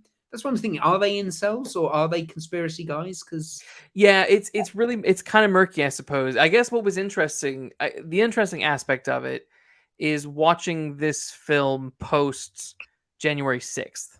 Yeah, I wonder whether it was made with that in mind. Well, probably. Well, no, not. It came out before that. Did it? Oh, yeah, it came out. It came out the year before. Fine. Yeah. Right. Okay. So that's what watching it now is like. Oh, this is interesting because this is kind of. Before I didn't like it as much back then. I still not totally sold on it, but in light of, I'm like, huh. Yeah. Okay. I mean, all right. The idea that this guy is coming out with all this stuff and there's people online that are buying into it. I guess why I feel I didn't mind it so much this time was that, traditionally in Batman, you've got these villains and they've got the goons, and the goons all dress like the main villain and they're all kind of following him for whatever reason. And it's usually implied that it's money. And that Riddler dresses his Riddle gang up. This is happening in a more kind of like real world way, where it's like, well, they've all been told to dress the same way so that they're all anonymous. Yeah, and that's why they're doing it. And I guess it's just a shorthand way of giving him people to fight at the end. Because Paul Dano versus Batman is not an interesting fight. Not gonna happen. Paul Dano versus Batman versus loads of Riddlers. Yeah, is a kind of fight. So that's kind of like why I feel they're doing it as a sort of comment on like modern society. I think it's introduced too late and not developed enough to sort of be any kind of like, well, what are they saying with it? Like online are bad. Like I think that's not being explored particularly. It's just like a device to get a bunch of Riddler's gang fighting Batman in rafters of an arena. I agree. Just I wish at the end when he was pulling the masks off and going, who is that guy? I kind of wish there were a couple of people that we'd met along the way. But oh wow, that guy who he was talking to earlier, he seemed kind of benign. Yeah, like it could have been like some of the cops or something like that. yeah, or like someone who, yeah, like someone who Mm. bounces in the club or something, like, you know. Maybe that's it. Maybe it was just that there was such a huge disconnect between these other riddlers and stuff that Yeah, I thought, why are we doing this? But that could have been yeah. a bit more interesting, maybe. Um, Frank mentions in the chat, yeah, he says the ending shootout in the flood scene feels like a reward from all the meandering, Yeah, yeah, and says he'd rather see a well done misfire than a bland MCU movie. I don't disagree. yeah, yeah. Um, I know what he means when you were saying about getting rid of the ending, the climax. It needs a climax. It needs something that's like an action scene, or, you know, Batman is an action guy. You can't just end it on a mystery, a note of, you know, well, that's who the Riddler was. There does need yeah, to be some sort of action. It just needed to be tighter, is what, and yeah, like that's, yeah, I don't know, but yeah, yeah. no, I agree about that. I mean, I don't watch MCU films anymore. They're just so incredibly boring. No, they're so bad. They're And all the that new same. trailer for the Marvels looks Oh right, oh right, I haven't seen that. Is it like? it's embarrassing. I like they filmed it on like a $5 budget. I don't know. It's funny how cheap and TV the Marvel stuff is now. That's what this movie's got going for it. It is very cinematic, and I It think is that's what I cinema. like. It is cinema. Like, did you hear Roger Deakins, who's the kind of famous director of photography, did the recent Blade Runner. He's done loads of things, and Yeah. he's like, considered one of the best in the business. He was asked at the Oscars. They said to him he wasn't nominated for anything, and he said, "What's the best? What should win the best director of photography award?" And he was like, "The Batman." The only reason it's not winning is because snobbery against superhero stuff. But I was watching with this in mind this Mm, time, and there are so many great shots. Like even it's the true. creepy stuff, like even the bat in the cage and he's reaping in, and they've got Yeah. the thing. I'm like, there's so much great cinematic stuff. Yeah. This type of movie doesn't deliver, and the Marvel movies don't deliver. No. So I I think mean, that's why it gets an extra point for me, because I'm I sort know of like, I agree. right, It's definitely aping off of you could stop saying aping with Reeve movies now. He's definitely channeling Fincher with a lot of the darkness, the shading, the blocking. There's a lot of Fincher going on in these movies, and I like it. It's in terms of one of the best looking superhero movies in the last, I don't know how long, but this one is definitely one of the. It yeah. is very good. It would blows say. anything Marvel have done out of the water. Well, Marvel By a often long do shot. look quite. There's no real difference between how a Marvel movie looks and how their Marvel TV stuff looks. They all No, it's kind all green screen. It's all really bad green screen. yeah, and they're not direct. The direction isn't interesting in terms of like angles and No. shots and stuff. It's all Yeah. quite basic TV, bog standard, two guys, Yes. two shots. Like it's And not. I also thought that what was handled really well in the Batman was that 360 um screen All right. where they're in the building where they shoot the Oh yeah. back I signal. know what It's you mean. that new like 360 Called screen. something, isn't it? It begins with a Yeah. P. Can't Yeah, remember what it's called. I can't remember. Someone in Yes, the chat will tell us. Frank will tell us in the chat. But because like the Mandalorian have used that, a lot of Disney shows use it, but it looks so bad. It looks so it's fucking like fake. crap. It looks like Um, Quantumania. I remember seeing the yeah, trailer for Quantumania and going, "This looks like absolute like a soup. Like I don't know what I'm yes, looking at here. Like yes, there's nothing about that film visually made me want to watch. I haven't seen it, but no, everything the same. whole movie looks like this. Yeah, I like why would I make my eyes suffer? For exactly. 2 hours? But the At way least they, giving us something to look at, you know. yeah, but the way they handled it in the Batman, like that particular that skyline scene where the bat signal is, like those scenes utilize that thing so well, and it looked. I legitimately thought they were somewhere. Like I thought this was a film. I don't know. It looks just looked so good. I tell you the other thing that uses that type of technology quite well is House of the Dragon. You know, like when Yeah, their meetings with where they meet on the little funny staircase, and then the yeah, dragon. Like that's a similar thing. yeah. But the Batman, what I like about it is it's inventive anyway, even without the tech. Where Mm, Gordon goes up, and there's that you got the pillars, haven't you? And he's hmm looking for Batman, and then Batman kind of emerges out from behind a pillar, like his silhouette, because Batman's got the best silhouette in the business. He Yes. just comes out of the silhouette, and it's like even not in a tech way, but just in an art design way. It Mm, looks cool. Like it's like, yeah. oh yeah, it's just a really cool shot of Batman. Yep. Yep. Totally. Totally. Um. Okay. So Frank asks, "Do you think the kid will be the new Robin?" He's referring to the kid He Oh, brings that kid from the beginning of the movie who he also saves at the funeral. I hope not, because I feel that Robin needs to be from the wrong side of the tracks. He can't be another rich kid. That's another rich kid. Like Bruce Wayne's a rich kid who's had this trauma, whereas typically Dick Grayson, Jason Todd, these people, they're from. I mean, Dick Grayson's from a circus, but you know, like they're typically they're you know it needs to be like someone poor who's like wowed out by the Batcave and by Bruce's wealth and stuff. Yeah, so I apparently. Sorry, go on.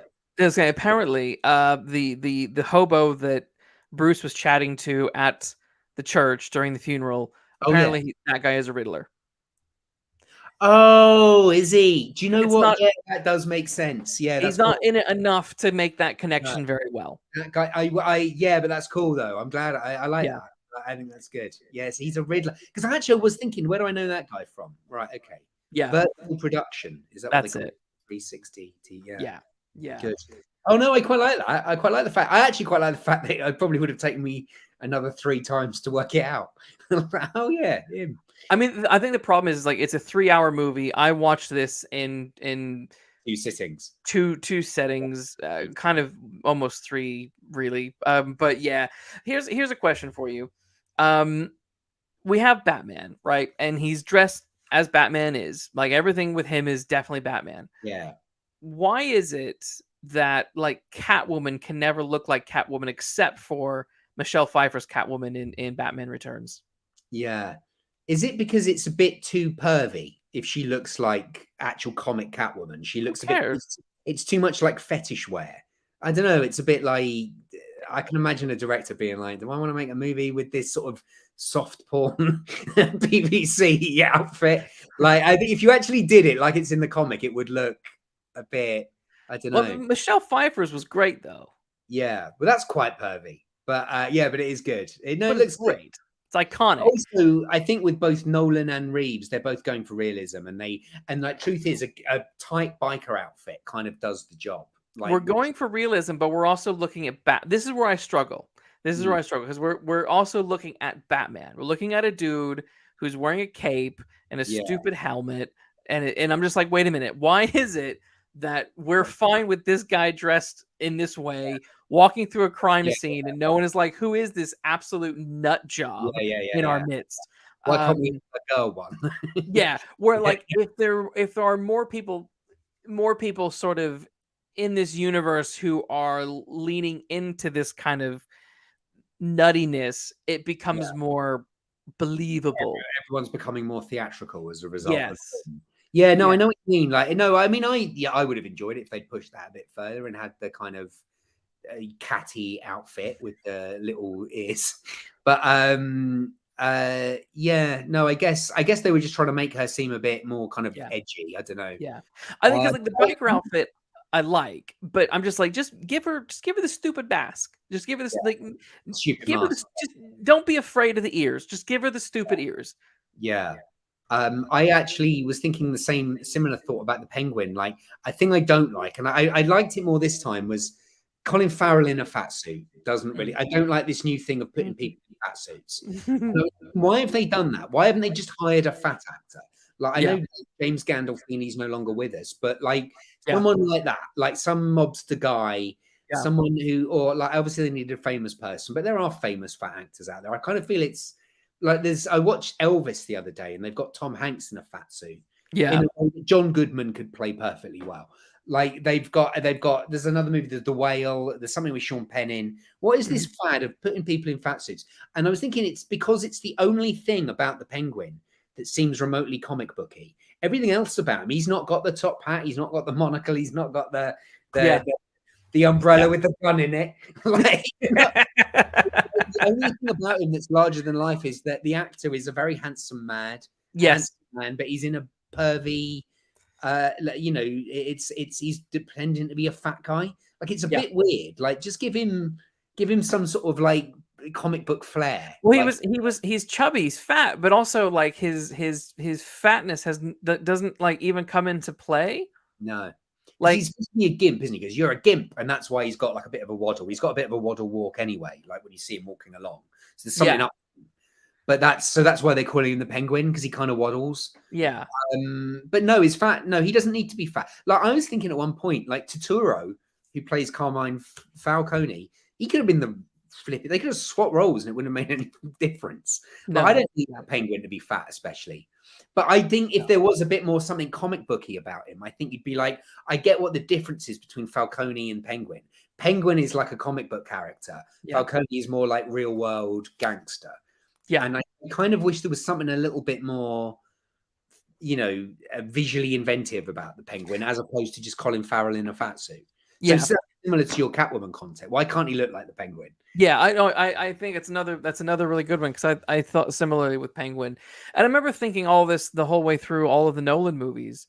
I just thought, you know, I liked that Scarecrow at least had his little mask. Oh yeah, Scarecrow looked great actually. Yeah, but it was just like, I'm just like, guys, we're literally watching a guy dressed like a bat beat people up at night. Like, what are? It almost feels like they're afraid to fully commit, and I think this is why I always have loved the Michael Keaton version, Batman and Batman Returns, more than any other Batman movies. Those two are my favorite, and I think because they just lean into the gothicness, they lean into the weirdness, they lean into the theatrics, and I buy it 100%. But if they did that, would it not just be like all the other MCU movies? Like it'd be like every other superhero movie out there. Like what I like about, way of doing it. Yeah, what I like about Batman movies generally, these kind of tougher Nolan versions, this version, is nowadays in this day and age, we don't really get big crime epics cinematically. We don't get stuff like Heat anymore. We don't get loads of stuff like that in the 90s, or like Silence of the Lambs or whatever. The only way you can get this done on a big budget in a way that a studio can get excited about is if it's Batman.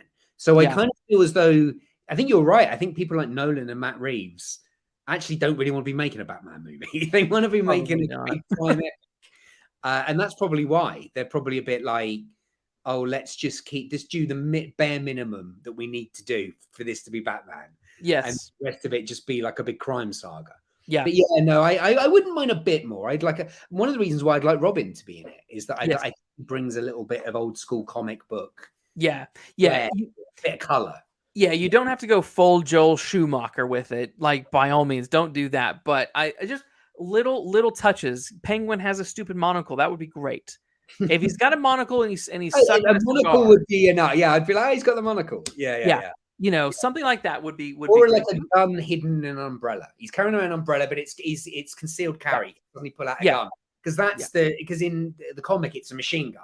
Where that might be, but the idea that he suddenly does pull it up and shoot someone with an umbrella would be like, oh, that's kind of comic booky. Yeah, you know? Yeah, that would work. I mean, like, because the thing is, when you think about it, like, there was that dude years ago who the Russian Secret Service like killed in London by stabbing him in the foot with an umbrella. Yeah. So come on, you know. Yeah, stab the guy. Yeah, he should have poisons and stuff in the tip of it, and that would be cool. They could have done a lot more like fun stuff with him. Yes, and with Catwoman, if she was a bit more Catwoman-y, I mean, I wouldn't hate it. No, just lean in a little bit more, guys. A little bit more. A bit of comic book pop art color. It could use a little bit, smidgen more of that. I like, but James the Penguin is a reference to the Untouchables. Robin De Niro. Oh my God. Yeah, no, it's a reference to. He's very similar. Was makeup for Al Capone? Was he? I don't think he was in. I mean, he literally had makeup on, but I don't think it was a. It was not like this. Not like. Not to this degree. But he is quite similar. That is a fairly similar performance. Kind of, hey, what are you gonna do? Kind of. Yeah. I quite like it. I actually liked it more this time around because I quite enjoyed all the kind of hey, beautiful kind of stuff. He is funny. Okay, no, obviously he meant Robert, not Robin. But I thought that was a bad pun. I did too. Yeah, that makes more sense. What was interesting to me, doing a little bit of background into the Batman, it was interesting that this was meant to be the Ben Affleck Batman movie. So kind of. Mm-hmm. So the original idea was that obviously Ben Affleck was going to do this movie. He then, because of his various problems and issues with DC, that film was sort of scrapped. Are you saying that he was supposed to direct this film? Was he? He was meant to write and direct the Batman movie, and he did write a script for one, but because the alcohol stuff, he had to go into rehab and all that stuff was being delayed, and there was all these reshoots with Justice League and all this stuff going on. Yeah. And so then they're like, well, let's they decided to bring Matt Reeves in, and Frank mentioned in the chat that Ben Affleck was going to use Deathstroke, and it was basically going to be Batman trapped in Arkham, fighting his way out, sort of situation. Sort of like Arkham Asylum, the game, in a way. Exactly. Yeah, there was a lot of that going on. A few other references. So then, but what's Riddler in Ben Affleck's version? I don't think so. I think Deathstroke was the main guy. Deathstroke was the main. I totally see Clayface in a Ben Affleck version, like that. The version that you're talking about, the Mud Monster guy. Definitely, I could too. Anyway, so then we bring in Ned Flanders, right? Who, Hailey Diddley. Yeah, wow, I've never thought of that. That's amazing. Yeah, then Ned Flanders comes into the picture, and what's fascinating to me is when Matt Reeves had his conversations with WB. The initial idea was that this was going to be part of the DCEU.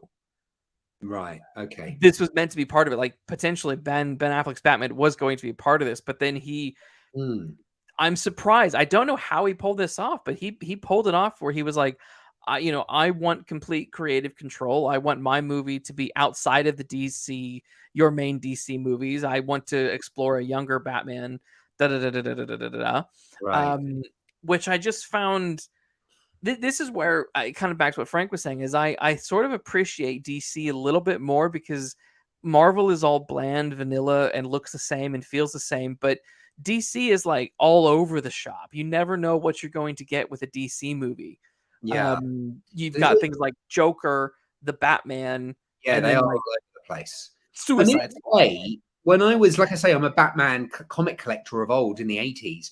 There was always like 3 or 4 comics running at any given time with Batman in. You had the Batman comic, you had Detective Comics, he was in Justice League, and he was always guest starring in something else, Brave and the Bold or whatever. And truth of the matter is, they had 4 different creative teams working on it. There was no linking in those days. Whatever's going on with Detective Comics with that writer and artist has nothing to do with what's going on in the Batman comic. And so you end up just having different versions. And most people get it. They sort of get like, of course. I can't imagine people are watching this going, but where's Harley Quinn, Margot Robbie? Like most people, it's just a different version of it. Like it doesn't need to all connect. If anything, everything connecting is a real problem because it's, it means that there's certain things the artists can't do. They can't, I can't do this, I can't use that character, it has to be tonally like this. Whereas this way, Matt Reeves gets to just sort of do whatever Matt Reeves wants, seemingly. And I like it enough where I'm pro that.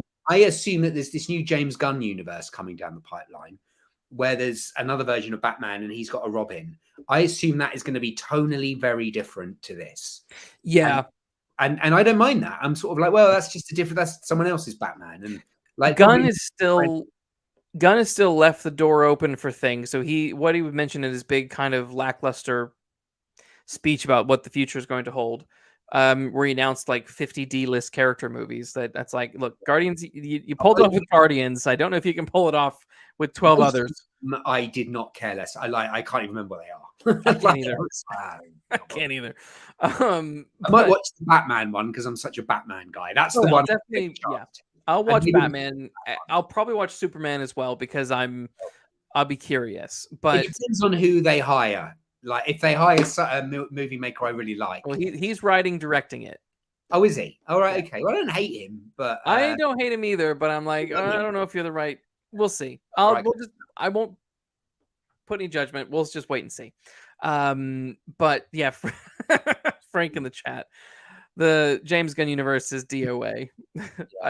It does sort of feel that way. Anyway, my point is what I'm trying to make here is that I watching the Batman made me miss those days where you would just go see a Batman movie or you would go see, an X-Men movie, Spider-Man, Daredevil, and they weren't all interconnected. They were just a movie that a director had a vision for and they did that movie. Frank and I recently chatted about the Hulk, Ang Lee's 2003 Hulk, and we were talking about all those comic book movies that were coming out within 2000 and 2004 and 5 and stuff. And it was just like, some of them weren't great, but they all were visually Yeah.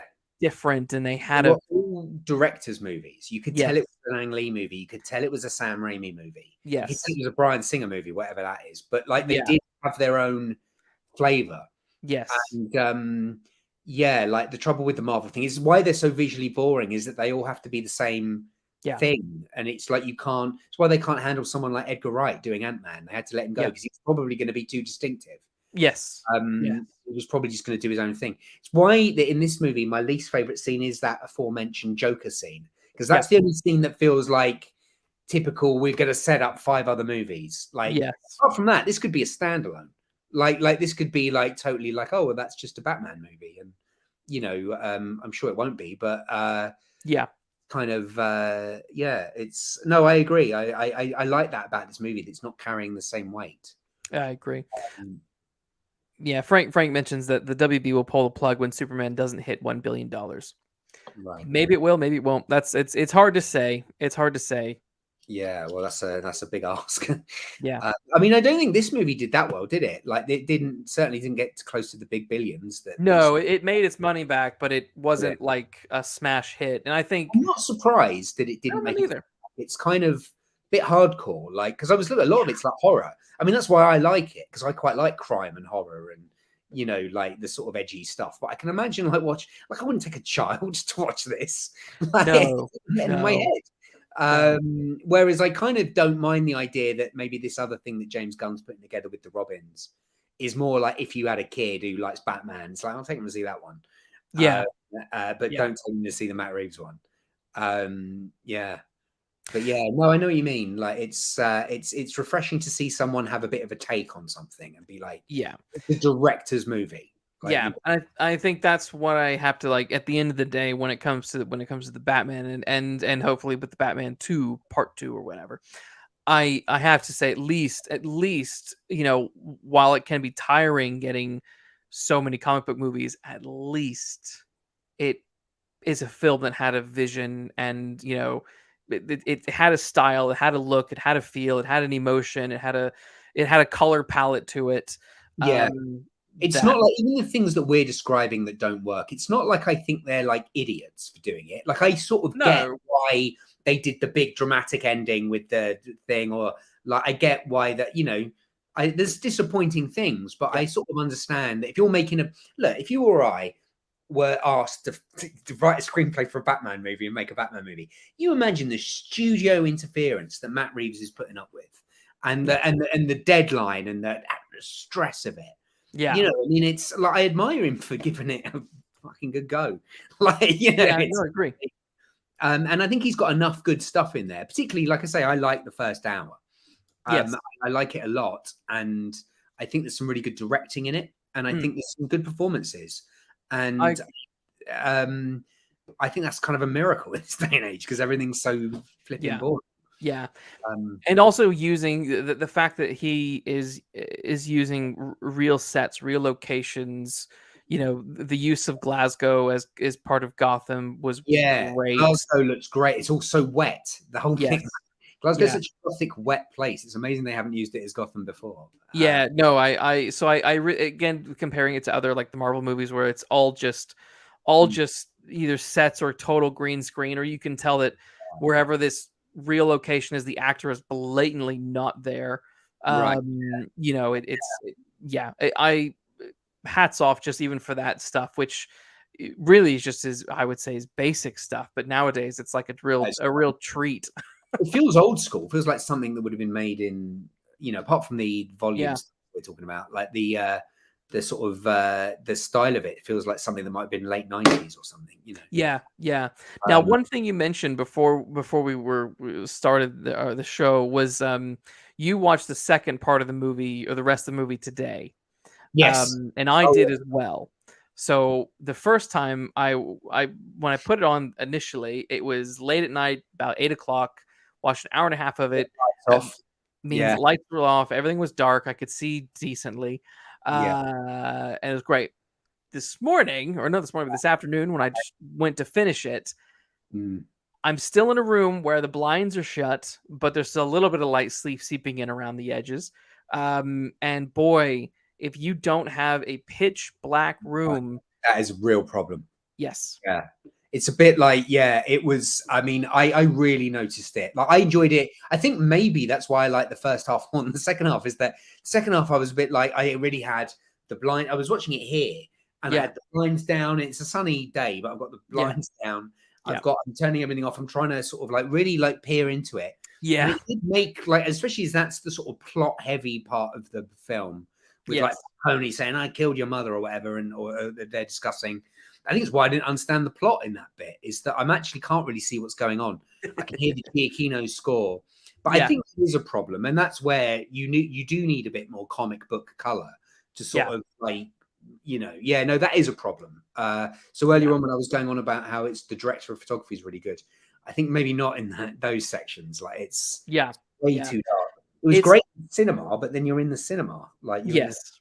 you know, It's tricky because like there's even shows like I know Game of Thrones got yeah, trashed for it, and House of the Dragon yeah. also has moments where you're thinking, guys, like Turn that back on. come on, Yeah, yeah. what Yeah, are you Game of doing? Thrones, I feel that episode they did called The Long Night, that was a real technical blunder. I think you can sort of pass something like that off in a kind of, we were trying something experimental, but like Yeah, it was way too dark for too long. Like, you yes, could, like, that could be an experiment for like one scene, but like yes, if it's been it was almost half the episode, you're sort of like, yeah, yeah. "Oh, really, what's And happening?" I'm very much I'm just thinking, guys, let's not do this. Let's not go, because you have to sort of bear in mind 90% of the people watching these movies at home, Hmm. they don't have home cinemas. No, no, no, I don't. Like, I was watching it on a, like I say, on a laptop last night, and even when I Yeah. watched it on normal TV, it's just a normal TV. Like, it Yes. wasn't. Yeah. Yeah. Yeah. So I think I would say, look, Matt Reeves, if you're watching, No, lol. you never know. We'd It, love to stop writing the next one if we've, given you yeah. enough indications of what we'd like. Right. It's yeah. I would say brighten it up a little bit. Frank in the chat says Jane Bauman talked about this. I think it's digital compression. It looks better on disc. It doesn't look better on disc. I was watching on 4K, All 4K right. disc. And it doesn't look better It's when you're probably composition. watching it during the day. You can't have that much darkness on the frame. Like No, it's just that's a problem. too much black. Like, Yeah, it's just too much. Like, it's probably, yeah, I don't imagine it would look any better. You just yeah, need more color, like, or yeah, more light.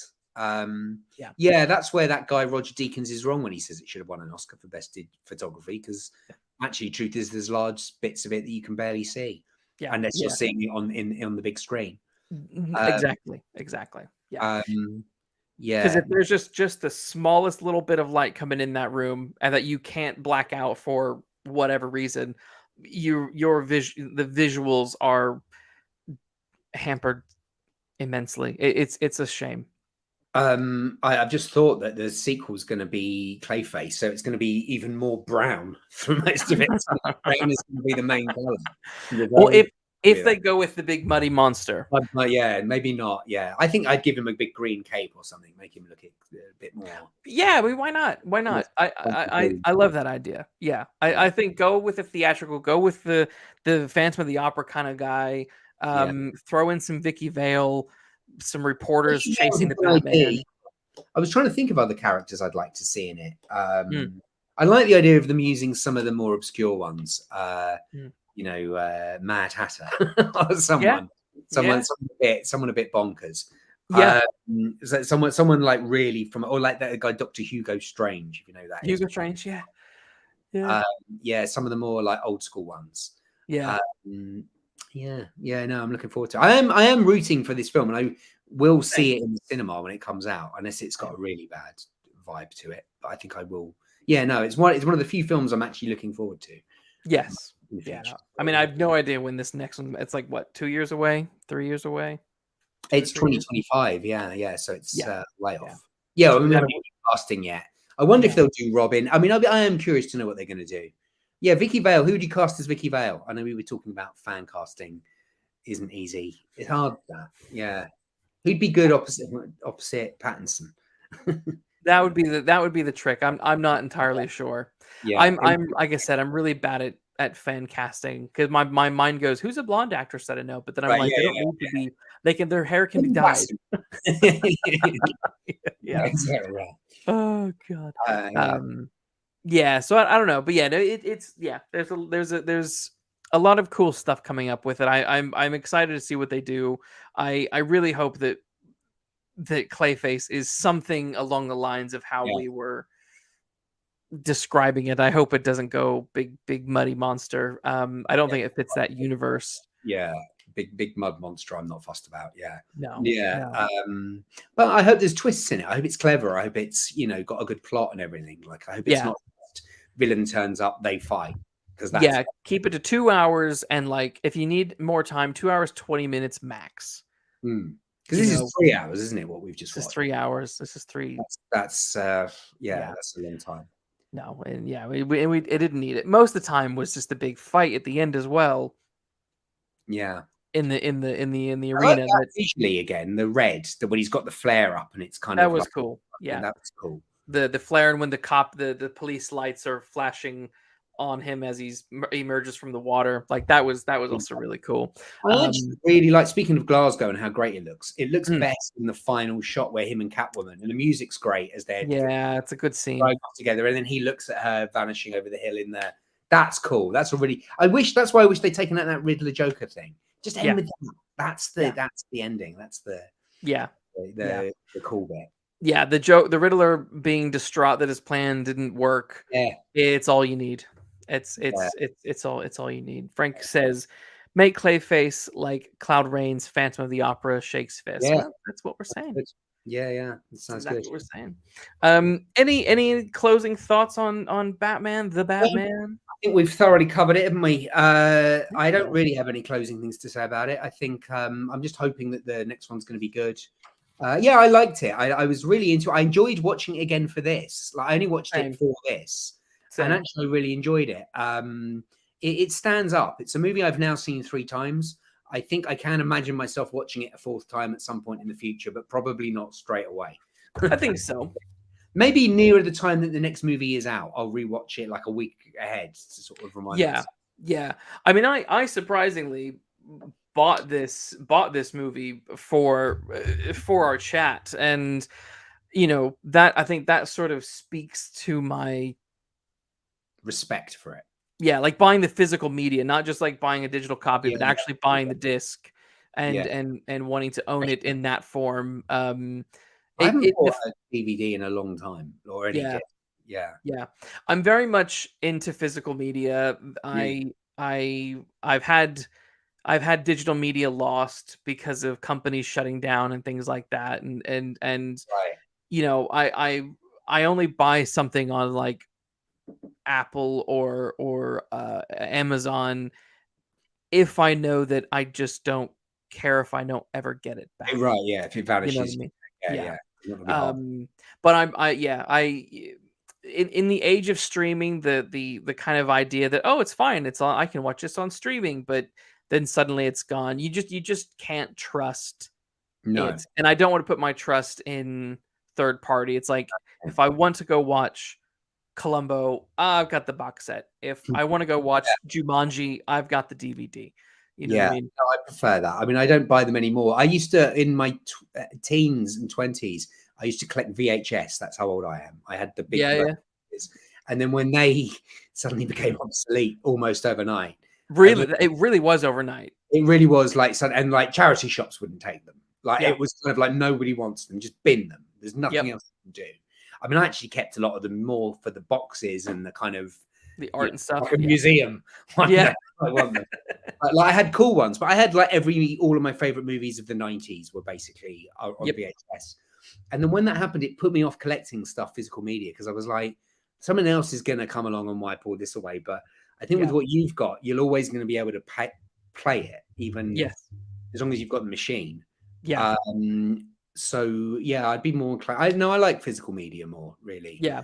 It's good. I mean, I don't know what would. I mean, I guess they probably didn't know what would supersede VHS, but I'm like, what's going to super? I mean, other than digital, what's going to supersede the disc? No, nothing. The DVD. I mean, no. It's the most compact way of, I don't know what else you can do. No. No, I'm sure there's something out there. Yeah, who knows? Who knows what the future's going to look like in 20 years? But that's a minor problem. If that's your biggest problem, is the fact that you can't get all your stuff again. But yeah, no, I don't trust streaming services. I'm at the moment. I'm belonging to loads of different ones. Always, starting one new one, subscribing, unsubscribing, and all this stuff, and I sort of forget what I actually got and what I've got access to. But yeah, there's lots. Well, cool. Well, yeah, James, that's great. fun. As always, an absolute pleasure talking to you. If anyone wants to follow me, I'm on @JHenryBenmore at Twitter, where you'll find me and have a chat about the Batman or whatever. The Batman and what's your TikTok? Lol. I'm joking. I'm joking. I do have an Instagram, but I can't remember what the name of it is. Yeah, but so I've kept mine simple. All of my handles are Luke Writes Crime. Pretty much anywhere. Anywhere. Thanks for listening, Filter and Frank and Bifford the Hobbit. It's good to see you all and chat with you all. And I'll be back. I'm back next week. Next week. Oh yeah, that's right. Next week I'm chatting with another author friend of mine on Thursday, Sam Holland. Her and I are going to be talking David Fincher movies. Oh wow! I guess is fitting. Same conversation that we've just been having. kind of. Yeah, we're basically So because I love Fincher movies. Yeah, so that'll be fun. That'll be fun. Have you got a favorite? That's next Thursday. Have you got a favorite Fincher movie? Oh, my favorite. It's a toss up probably between Seven and Fight Club. I really like Seven. I really like Seven. Yeah. That would be mine. Yeah, that's one of the three. We've chosen three, and I think we have chosen Fight Club and Seven, and she chose Girl with the Dragon Tattoo. Oh right. I think good. Yeah. All three of those are great. Yeah, Biffers' favorite is The Game. We're not talking about The Game in detail, but the game might get brought up. But yeah, I mean, Fincher stuff is great. Great stuff. Yeah, he's fantastic. Yeah. He needs to make another movie soon. I think he's got something coming up, but I can't remember what it is. I think so. Wait, doesn't he have something with Netflix? Yeah, well, he's got that show Mindhunter. But that hasn't. Mindhunter was canceled. Was it? But I think he has a new film on Netflix coming out. Let me see. All right, okay. Oh, maybe you're right. Yeah, that's a shame. I see him as a big screen guy, but never mind. I can't remember. I could have swore I saw that somewhere that he had a film coming out. David Fincher includes David Fincher's next film, The Killer. I think it stars Michael Fassbender. Maybe I think that might be it. Oh, I'd be interested to see that. Yeah. Oh, that's cool. Yeah. Releases in November of this year. Yeah. All right. Yeah. So there we go. All right, everyone. Thank you for hanging out with us. Make sure to like and subscribe and share the podcast with your pals and all that kind of great stuff. And I'll see y'all next week. Bye guys.